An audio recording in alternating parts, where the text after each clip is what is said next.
Okay, let's have a look at some advanced settings in OMAT. In this video we're going to look at data quality indicators and the use of different scales. So, if you go to the settings, you can activate several additional options here. Let's first activate the data quality indicator option.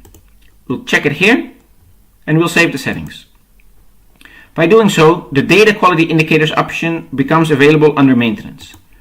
If you go here, you can see that you can load data quality indicators for your project.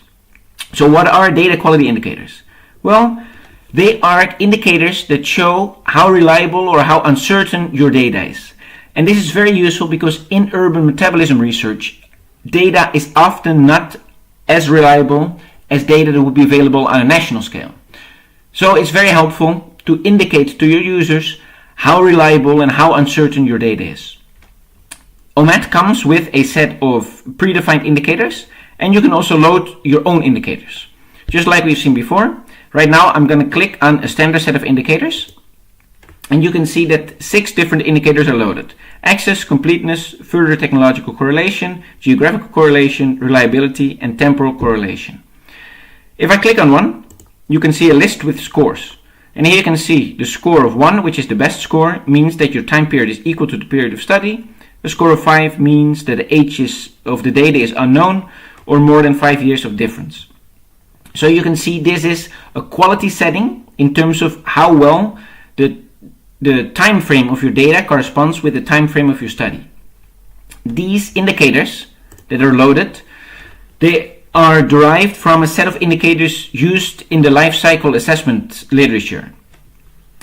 We have slightly adjusted them for use in urban metabolism research, and you can adjust them yourself. So we'll just load 6 standard indicators, but as usual, you can click any of them and use these buttons to edit the scores. You can also add your own indicator here or delete one of them. And similarly, if you delete all of them, you can load the empty skeleton again and just start from scratch. In any case, one way or another, once you have defined your indicators and your different scores, you can start using them for your data. Let's go back to the project dashboard and let's manage some data. Remember, we added data for tin. So let's have a look here. We have these data points for tin, but we can now edit the data points. And we'll see a new section appear here, data quality indicators. And here we can set the 6 different indicators, a score from 1 through 5. If I hover over any of the scores, it shows the description that was entered before. So, by simply clicking different scores, I can indicate the quality of this data set. So, I can save this particular data point, and I can do the same, this is the same one. I can do the same for other data points in the group. Clearly, your data quality is often quite similar between the different data points from one source about one particular material group. So when you add multiple points, you can just set the indicator here, which will apply to all the data points. But again, if you go back and edit a single point, you can change it for an individual point. Remember, we said this data is unreliable. Now I can really indicate this with particular uncertainty scores in the data quality indicators. We would highly recommend you use data quality indicators because they really show users what data to trust and in general what level of uncertainty they can expect for the data. No one expects your data to be perfect, but it helps a lot if you tell people where data gaps and uncertainties exist.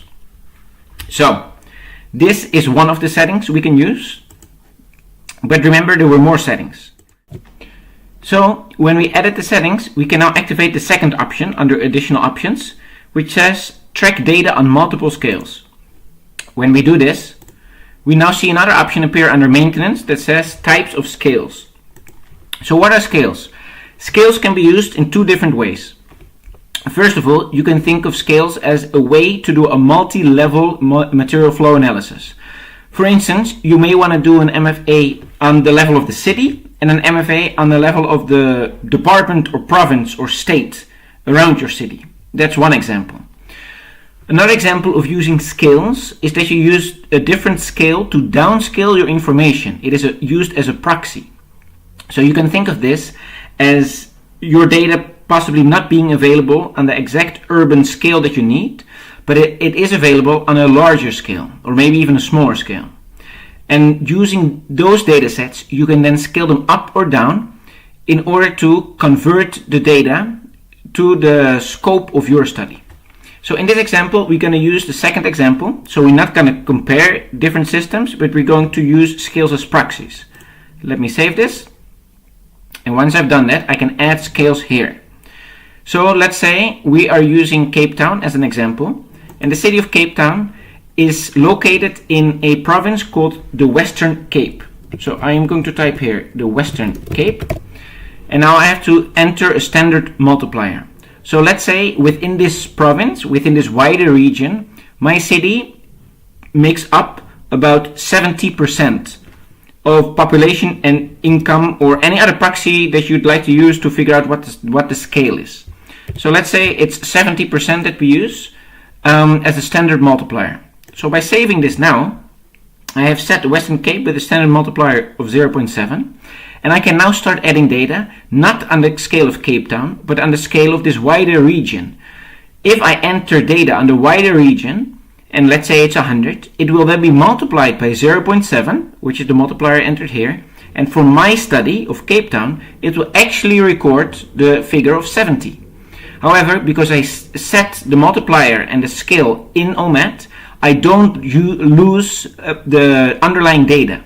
So instead of just saving 70, I'm saving 100, I'm saving a multiplier of 0.7, and the system will convert it for me. So this helps you preserve those kind of formulas and the raw data, which is very helpful in keeping track of data and where it comes from. So let us go back to the dashboard, and now we're going to add another number here. So I'm just going to click on any random category here, let's say nuts. We will add a single data point. Let's say the year is 2015. The quantity is 1000, and the scale is the Western Cape. Now you see multipliers use the standard multiplier of 0.7. Now here I can enter source name and source link. For now I'll leave it empty, and I can set my data quality indicators. Because that's optional, I'm just going to save it like this. And here we can see that the quantity is 1000 times 0.7. So both pieces of information are saved here. And something I forgot to do, we'll do it now, is in the scales. Of course I have to add my actual scale as well. So that is the scale of Cape Town, which is a scale of 1. That's the city that I'm studying. So for all the data that I do have on Cape Town, I'm just going to log it as the scale of Cape Town, and it will be multiplied by 1. In any case, if we were to go back now, and I'm going to click on the data overview, I can see here that I have data on the scale of the Western Cape, a quantity of 1000 tons. If I were to go to data tables, imports, you can see that the actual data that are used here, later we'll see more about these tables, but we'll see that the number of 700 is what is saved over here. 700 is that number that's already processed by the system using the multiplier of 0.7, a scale of the Western Cape, and therefore it's a processed number scaling down from a larger scale. If I were to download the data, I'll get the number of 700 and not the number of 1000, even though the system really knows that my original data point is 1000. Okay, so now we've seen a couple advanced options. We'll continue in the next video.